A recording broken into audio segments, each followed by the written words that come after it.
Why are men, especially young men, so lonely? It's an urgent question, as social isolation increases everything from extremism in schools to self-deletion. Something's gotta give. It's a problem that's been around for a while, but it seems to be getting worse. These days, men have no friends, no girlfriends, no college education, no money, are breaking their legs and inserting metal rods into their bones just to be a few inches taller, and are listening to AI Batman to help them overcome their corn addictions. I understand that quite a few of you out there are dealing with a pornography addiction. If you are struggling, I want you to know that you have my support and that I'm here to help you through this. The male loneliness epidemic has opened the door for red pill content with the likes of Fresh and Fit and the Whatever podcast dominating YouTube. There's also a whole section of men that all of a sudden want a Bugatti and 100 women that won't look at them in the eye. You're broke! You're poor!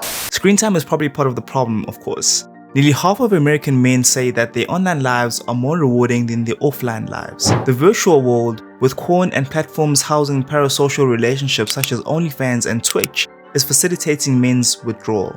Men are retreating into the manosphere for a reason beyond the addictive nature of these technologies though. They're seeking purpose in a changing world, one in which women are outpacing them in school and at work. It feels like the past 10 to 15 years has been battle of the sexes. Which gender is better? And probably men have been losing that battle. But the ultimate consequence is that now we are seeing that both genders actually need each other, because it's not just men that are lonely, it's also women too. It's predicted that 45% of women will be single and childless by 2030. But according to the media, this is a good thing because the economy is booming. Meanwhile, men who are single are used for free meals like this. So what? So basically, you let him believe that, okay, boom, there's an opportunity, there's a chance, but in your head, you know, there is no chance, bruv. Like, you're not going anywhere with me. Yeah, I didn't. So basically, you used him. Yeah, I did. I think men and women being single and lonely shows there might be something wrong with society. Perhaps we should address this and not just wave it off as empowering for women and pathetic for men. It's a tricky paradox. Men want to do their best and provide for their women, but their women want to be independent, which actually means independent of men. You don't see men going around saying they want to be independent. Research shows that people from individualist countries show a greater sense of loneliness. This is linked to socio-economic development, increased education, a shift towards white-collar jobs, and urbanization. Japan also has an issue with loneliness. In fact, they have a whole movement of people that they call the hikikomori, basically postmodern hermits, mostly young men who completely withdraw from society, secluding themselves in their rooms for months and years at a time. In 2010, there were an estimated 700,000 hikikomori in Japan, and today it's estimated to be about 1.55 million. This number is rising, and because of things like this, people aren't having babies, so Japan's population has been in a sharp decline since 2011. It's gotten so bad that Japan even produces videos of live-action women staring into the camera to help the hikikomori learn to cope with eye contact and reintegrate them back into society. So basically, if you want to know what the West's future looks like, look no further than Japan. And if it couldn't get any worse, there's even ASMR for lonely men.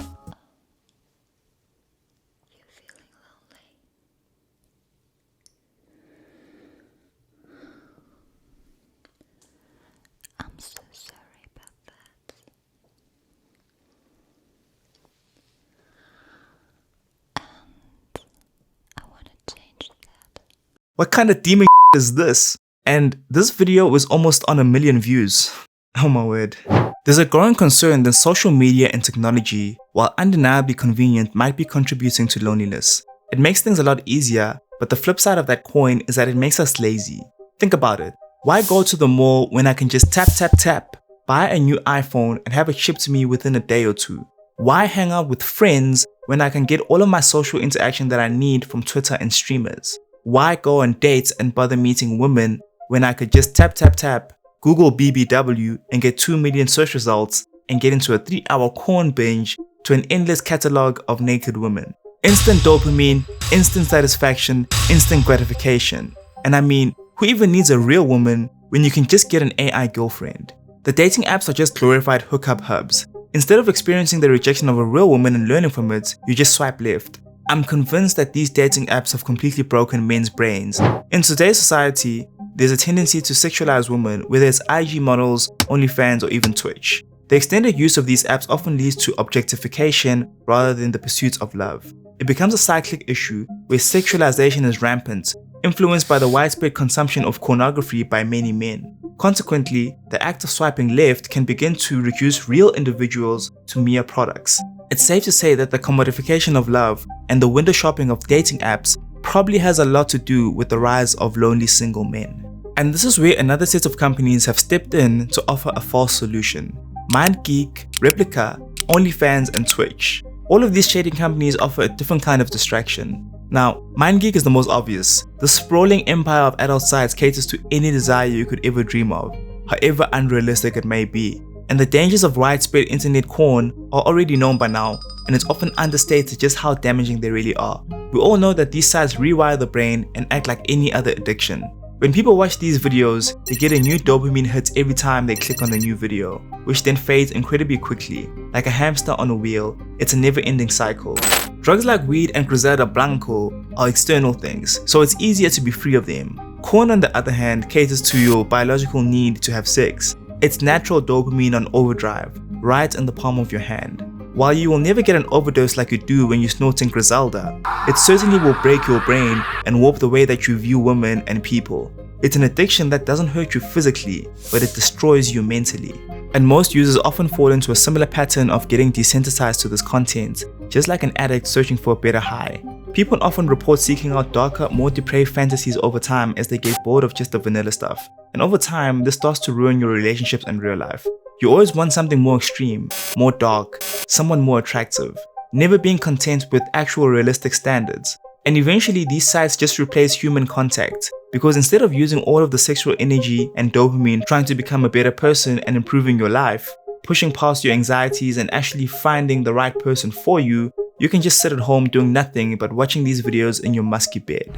And we have no idea how this is going to affect children and their developing brains in the near future. But what we do know now is that the average age that people first watch adult content is just 12 years old, and over a fifth of teenagers admit to watching it regularly. Probably even more, because who knows how many won't admit to this. And by the way, transgender corn has too many views. Some of you guys are lying. But these sites aren't as interactive in the same way that Twitch and OnlyFans are. Those platforms are far more effective as distractions from the real world, ensnaring lonely young men by encouraging parasocial relationships between the viewers and the streamer or the model. A generation of lonely, desperate young men who have completely been atomized, shunned by society, sexless for years with no sense of community or connection in their real life. Only 1 in 3 men under the age of 30 have had sex in the last year.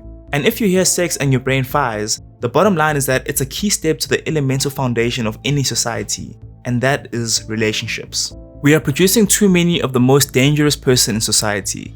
The rise of platforms like Twitch and OnlyFans has created a new dynamic where young men seek validation and connection through online interactions. When young men eventually turn to these platforms, they will finally get some positive attention after a donation, creating a new reward mechanism.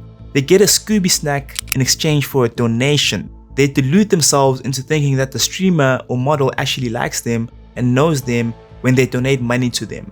Meanwhile, the streamer and the platform rake in the money, use some random assistant in a third world country, and string these men along. It's a dead end, and you're just pouring money into a hole. Eventually though, the illusion breaks for these men, or some lonely guy with more money outbids them. Just take a look at this tweet from Ruby Rose. I ran into my #1 spender on OnlyFans. And this right here is when people turn to AI girlfriends, like the chatbot being sold by Replica. This is the next stage of the process, being the closest thing we've come to simulating real human interaction, and it's still completely devoid of actual meaning or soul. There's no soul, it's just code, binary. We must be living in a real-life matrix. Replica just follows the same playbook as Twitch and OnlyFans. Basic interaction costs you. If you pay a little bit extra, then you can unlock more adult content. Finally, that validation you've been chasing since you were 12 can be yours for a monthly fee.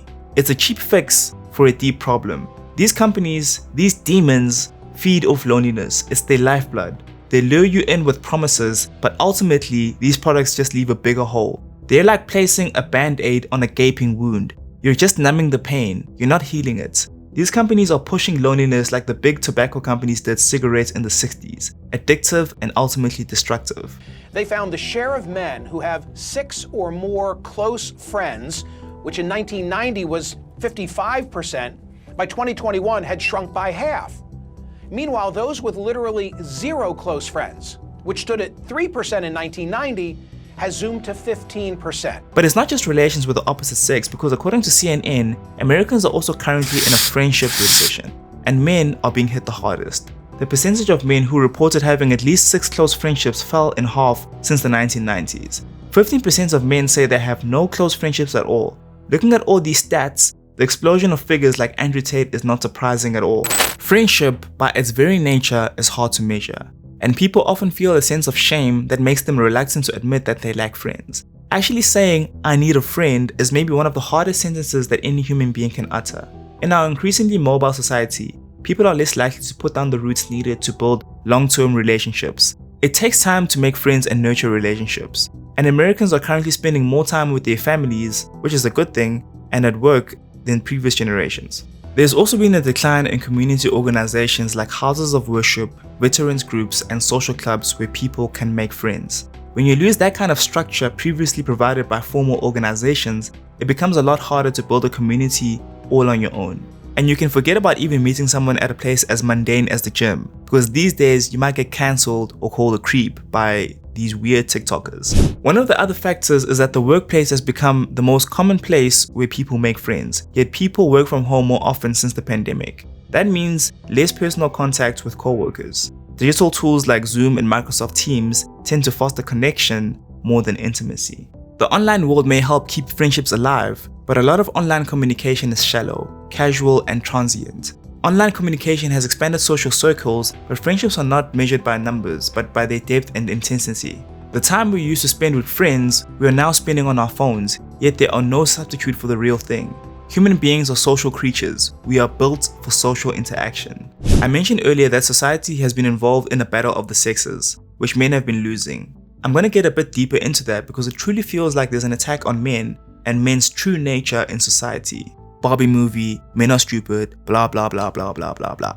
If you beat someone down long enough, eventually they will submit, which is why there's been a seismic rise in incels in the past 5 years. Toxic masculinity has existed forever, but if anything, there's less toxic masculinity nowadays with the cultural embrace of gender non-conformity femboys like Harry Styles in a dress. Don't even get me started on Sam Smith. It seems that now society is trying to turn men into women and women into men. I don't know, man, it's weird and I don't think it'll end well. There's no surprise why both genders are getting more and more lonely.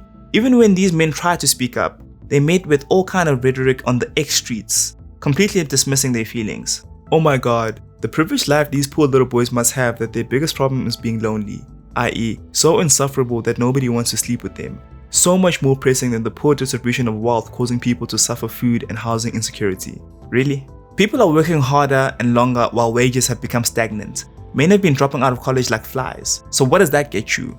Poor men, which since women are doing amazing in college now and many are out earning men, this most of the time leads to single men. Women tend to date at the same socioeconomic status or above, which ultimately leads to lonely men, which leads to depressed men, which ultimately leads to the high self-deletion rate. Then saying, hey, maybe you should have less stuff and other people should have more. The concept of real men has fueled toxic masculinity into an epidemic of loneliness, where the pressure to maintain a certain image isolates many men. This Reddit user sums it up nicely when they say, boys aren't socialized to recognize or seek healthy relationships, aren't socialized to understand emotions. Further, feminism has made enough strides that women are no longer reliant on men for basic economic needs. Finally, the movement of society in general to the internet reduces the way boys and men have traditionally been forced to socialize anyways. Another user says, we have trained men, likely due to extreme homophobia, to no longer articulate love and friendship the way that we used to. If you've been around Europe or Asia and you walk around, you will notice two men who are not lovers holding hands as they walk, or a man resting his hand on the shoulder of another man, the way women do in the US, but only women do it. There's a reason why we have to make a joke about two friends who happen to be men showing affection for each other and then say no homo. But really, Meta are the worst offenders, with a master plan to take over the whole feeling lonely business using their metaverse. They want to cram all of their addictive apps into one big virtual space, and just like Apple, take a cut off the top from anything else that runs on their virtual reality. It's basically printing money for them. By cornering the virtual reality scene, Meta is setting up shop in the future of fake friends and digital dates. They will be in control of the next generation of artificial companionship, from adult content all the way to virtual girlfriends. And with virtual reality making everything feel more real and personal, it's going to be way easier to lose yourself and forget your real life hassles. Plus, they're going to rake in the cash by mining all of the data from your adventures in the metaverse. They'll know your deepest wishes and secrets, every little thing you've never acted on, and every move you make. They're even keeping tabs on where you're looking to figure out what catches your eye the most. Then boom, here's a subscription for a product or service that's just perfect for you. As you get more hooked on this virtual universe, you'll start ditching the real world even more. Meta's virtual reality gear, along with Apple's Vision Pro, will keep pulling you further and further away from what's real. Welcome to the new economy, where getting addicted to virtual goodies that hit right in the primal feels makes you totally ignore the actual world. It's like, the more you're glued to your screen today, the less life you're living, leaving you lonelier and stuck on your phone even more. But with virtual reality, it's like you never have to look away. You're permanently stuck in this made-up world. Investors are betting that virtual reality is going to be as big as smartphones were when they first came out. Something you can't live without because it makes life easier and everyone else is doing it. The big shots in Silicon Valley are all in on this, and it's pretty freaky when you think about it. But when it really comes down to it, does it really matter which tech giant you're handing your life over to? Whichever way you go, you're just going to end up more alone, with society more broken and empty, while they're laughing all the way to the bank. But don't take my word for it, because in this video, I take a look at the next wave of degeneracy, AI girlfriends and its sad rise. Don't forget to subscribe so I can feed my family, and I'll see you in the next one.